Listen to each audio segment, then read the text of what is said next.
Por que fazemos o que fazemos? Você gostaria de dormir mais um pouquinho? O que é sinal de cansaço, afinal, é segunda-feira.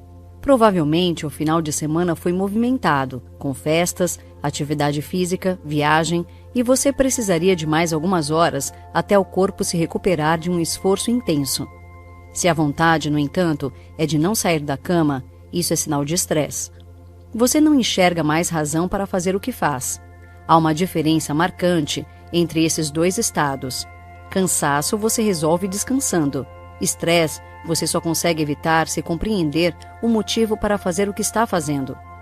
E como encontrar motivação para mudar o cenário e enxergar uma luz no fim do túnel da vida profissional. É isso o que o filósofo Mário Sérgio Cortella tenta nos ensinar em Por que Fazemos o que Fazemos. Afinal, nada melhor do que exercer nossa profissão dentro da área em que nos realizamos, não é mesmo? Vamos buscar um pouco de realização nos próximos 12 minutos. Vida com propósito. Um questionamento a ser feito antes de levantar da cama. Afinal de contas, por que fazemos o que fazemos? O que nos leva a acordar cedo todos os dias e ganhar a vida na empresa para a qual nos dedicamos? Quando a resposta se resume apenas a ganhar dinheiro, meu amigo, os resultados tendem a não ser tão bons assim. Se há propósito, objetivo, tudo muda. E essa deve ser uma busca diária, tanto nossa quanto das empresas. Pois como um poeta já nos ensinou, de nada adianta perdermos tanto tempo em um ambiente desagradável para nós. A vida é curta. A importância do propósito. Uma vida pequena é aquela que nega a vibração da própria existência. O que é uma vida banal? Uma vida venal. É quando se vive de maneira automática, robótica, levando tudo numa rotina monótona. Segundo as tradições religiosas das mais variadas vertentes, as perguntas divinas a serem feitas para nós acerca de nossa vida, quando estivermos em outro plano, seriam: o que você fez? Fez por quê? O que não fez? Não fez por quê? O que fez e não deveria ter feito? Por que o fez? O que não fez e deveria ter feito? Por que não o fez? Você consegue respondê-las ou só almeja um paraíso profissional? Propósito. A palavra propósito em latim carrega o significado de aquilo que eu coloco adiante. O que estou buscando? Uma vida com propósito é aquela em que eu entenda as razões pelas quais faço o que faço e pelas quais claramente deixo de fazer o que não faço. Atualmente, no âmbito do mundo do trabalho, a pergunta sobre o propósito vem ganhando crescente relevância.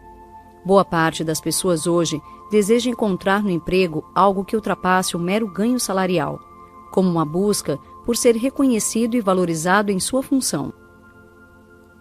Eu robô? Não. Há uma grande diferença entre ser livre de e ser livre para. Se você não for livre da fome, da falta de abrigo, da falta de socorro médico, você não é livre para outras escolhas. Uma parcela das pessoas é livre da miséria, da penúria, da carência e é livre, inclusive, para dizer: não vou ter um trabalho regular, vou viajar. Por isso, se o próprio indivíduo fizer as coisas de modo automático, robótico, isso levará a um processo de alienação, isto é, de perda de si mesmo. Portanto, algo muito forte da natureza do trabalho se perde, a natureza autoral, a sensação de eu sou o realizador daquilo. Fazê-lo de modo automático é tirar de mim a dimensão realizadora. Nessa hora, eu me desumanizo, isto é, me aproximo do mundo das máquinas. Afinal, quem não quer ser reconhecido por um trabalho bem feito? Tempos modernos. A grande simbologia do filme Tempos Modernos, de Charlie Chaplin, 1936, é que o Chaplin, interpretando o operário, não é esmagado pela máquina. O mais triste nessa obra não é o automatismo do movimento da linha de montagem que ele, mesmo após a parada da esteira, continua reproduzindo, mas sim a alegoria de que ele se integra àquela engrenagem de tal modo que sai do outro lado ileso. E isso é o contrário do que se imaginaria no mundo do trabalho, no qual a pessoa deixa de ser humana no cotidiano para virar apenas uma peça de uma engrenagem. Odeio segunda-feira. Se seu propósito na vida profissional for tão somente ganhar dinheiro, então não sofra. É para isso. Pronto. Se for realizar-se, ter uma percepção autoral, obter reconhecimento, então esse é o lugar ou o ofício errado quando as segundas-feiras forem enfadonhas demais e houver sofrimento para ir trabalhar. Toda conquista exige sacrifícios. Um artista pode, por exemplo, passar meses em condições inóspitas gravando um filme. Mas quando a obra é lançada, a percepção autoral dele vem à tona. Ou um artista que passa semanas ensaiando uma peça de teatro, às vezes para 4 ou 5 sessões apenas. Mas aquilo dá a ele outra visão de significado. Quem sofre demais com a chegada da segunda-feira não está apenas com cansaço físico. Na verdade, a pessoa não está se encontrando naquilo que faz. Precisa rever os propósitos que tem para aquilo que está fazendo. Somos cíclicos, mas não devemos viver em função das sextas-feiras. A encrenca não é dizer, hoje é sexta-feira. É aguardar com tanta intensidade que chegue esse dia que não se consiga aproveitá-lo por absoluta ansiedade. Rotina não é monotonia. Muita gente se queixa da rotina do trabalho. Vale lembrar que rotina não é sinônimo de monotonia. O que faz com que haja um enfado em relação ao cotidiano profissional é a monotonia, não a rotina. A rotina pode ser, inclusive, altamente libertadora. É ela que permite a organização de uma atividade e, portanto, a utilização inteligente do tempo. A rotina garante maior eficiência e segurança naquilo que se faz. A monotonia é a morte da motivação. Autoria da obra. No século XXI, o conhecimento é muito importante para a inovação, criação, para que o indivíduo não se sinta alguém que apenas ganha seu sustento, mas que colabora, realiza e tem uma vida com propósito. Convém reafirmar a necessidade de que o trabalho se descole da alienação, daquilo que é a ausência de pertencimento. Ninguém quer apenas fazer coisas, mas ter uma postura autoral em relação às coisas que faz, como algo que também é de sua lavra. De certa forma, essa autoria se aproxima do espírito artífice na história do Ocidente. Aquele que fazia as coisas com as próprias mãos e assinava a obra, para que haja reconhecimento naquilo que fazemos, desejando o autoral. O trabalho que nos molda. Nós fazemos o trabalho, mas em certo sentido, ele também nos faz. Isso acontece na medida em que o trabalho ajuda a moldar as nossas habilidades e competências. As atividades que realizamos contribuem para formar a nossa identidade profissional. A origem da motivação. Motivação é uma porta que só abre pelo lado de dentro. É necessário entender que, embora a palavra motivação signifique mover, movimentar, fazer com que haja o ponto de partida para algo, ela é um estado interior. Não devemos confundir motivação com estímulo. O estímulo é aquela palavra de incentivo apenas e tão somente para darmos um passo, enquanto a motivação nos leva além, nos faz ter um propósito além da próxima tarefa. O que mais desmotiva? A principal causa da desmotivação é a ausência de reconhecimento, não a falta de remuneração. Quando o profissional não é objeto de gratidão pelo que faz. Embora o indivíduo saiba que é um empregado, ser só mais um empregado é um fardo muito maior. Ser só mais um não significa não ser nada. Quer dizer que não é o patrão, é um entre outros. E que, portanto, o não reconhecimento do valor, do resultado do trabalho, da colaboração no projeto coletivo é absolutamente frustrante. Trabalho com significação. A empresa é um lugar onde se pode construir uma parcela daquilo que pode proporcionar situações de felicidade. Mas quando alguém diz, eu quero fazer só o que gosto na vida, isso é impossível. Haverá muitos momentos em que fazer o que não se gosta, uma tarefa enfadonha, será inevitável. Fazer apenas o que se gosta na vida é uma utopia, o que não significa que não devamos buscar fazer, na maior parte do tempo, aquilo que gostamos. Ética do esforço. Para alcançar o status de quem faz por muito tempo aquilo que gosta, nada melhor do que o famigerado esforço. e ele vai requerer horas de estudo, planejamento e sacrifícios, além de não cair do céu, assim, de uma hora para outra. Valores e propósitos. A ideia de consciência sobre os propósitos está ligada à noção de valores. Quais são os meus valores? O que eu acho que vale e o que eu acho que não vale? A minha vida valerá de que modo? É uma vida com ou sem valia? Que valia eu quero colocar nela? Para que serve essa vida? Qual é o meu papel dentro da estrutura em que atuo? Quando conseguir responder a si próprio sobre essas perguntas, encontrará o caminho que o leva para seu propósito. Existem pessoas, no entanto, que podem ter maus propósitos. Apesar de possuírem uma ética maléfica, não deixam de ter valores e princípios de conduta. Por que fazer e por que não? O questionamento, por que faço o que faço, traz outra pergunta na sequência. Por que não faço o que não faço? Há coisas que eu posso fazer, mas não devo.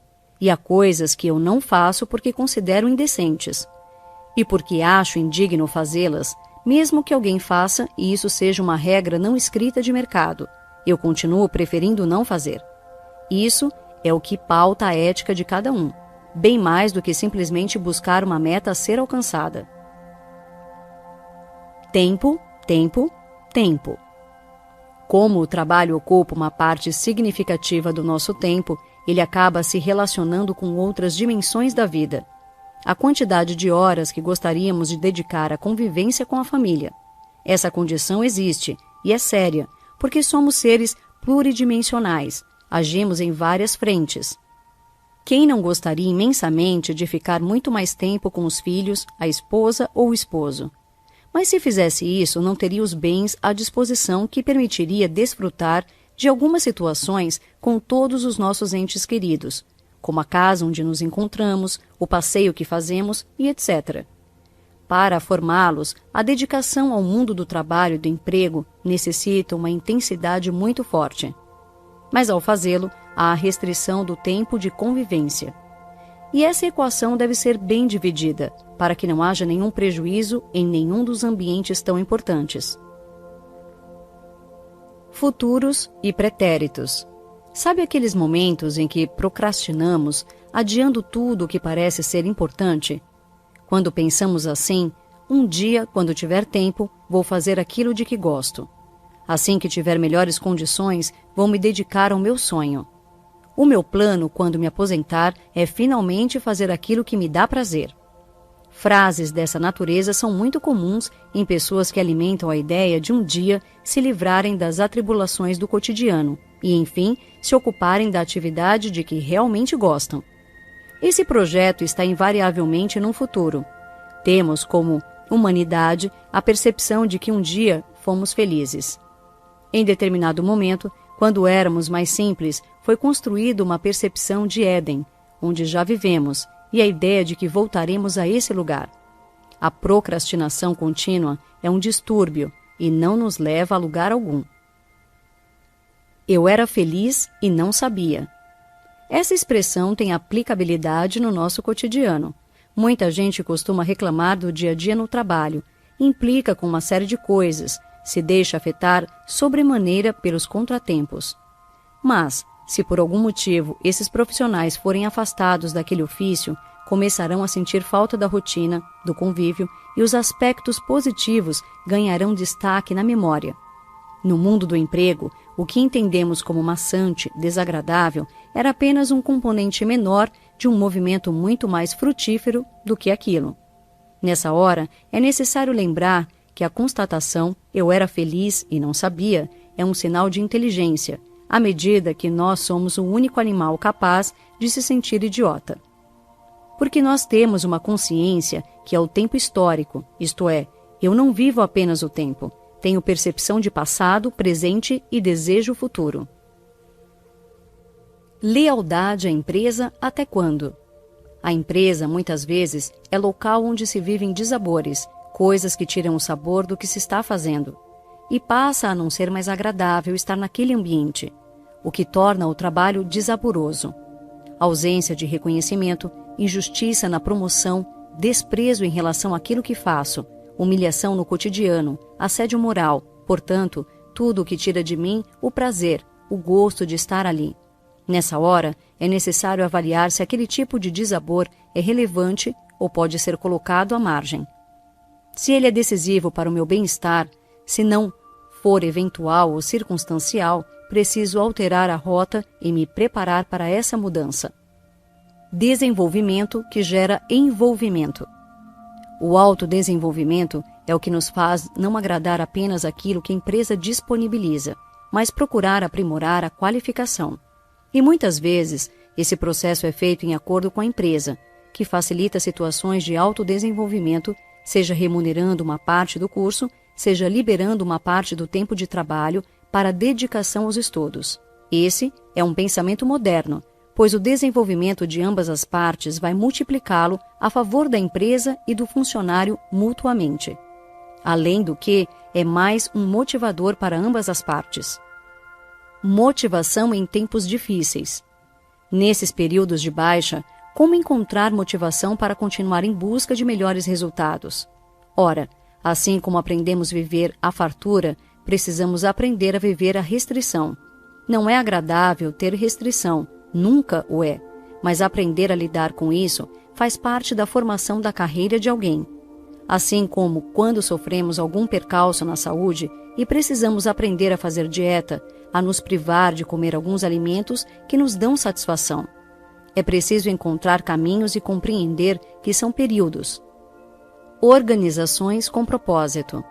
Várias organizações são encantadoras. Apesar de não renegarem o lucro, encaram-no como resultado de um trabalho com desdobramentos benéficos no âmbito social comunitário. Não ambicionam um ganhar indiscriminado, independentemente do resultado da ação. É uma ação consequencialista, isto é, em que se avalia a justeza do lucro também pelo resultado que ele produz na comunidade, e não apenas como efeito da negociação de um produto ou serviço. Há pessoas que encontram na empresa uma função social, que não é focada exclusivamente na lucratividade, mas faz bem à comunidade. Esse é um lugar em que é prazeroso trabalhar, portanto, tem um nível de atratividade maior. Também é um lugar em que todos sonham estar, que há maior confiança entre seus consumidores.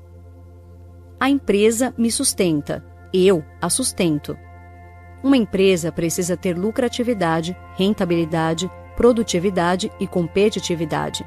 A sustentabilidade nesses 4 tópicos advém de uma série de fatores: competência em seu setor, o tipo de produto ou serviço que oferece, a capacidade de planejar-se estrategicamente, os equipamentos de que dispõe, o posicionamento no mercado e a capacidade de analisar cenários futuros.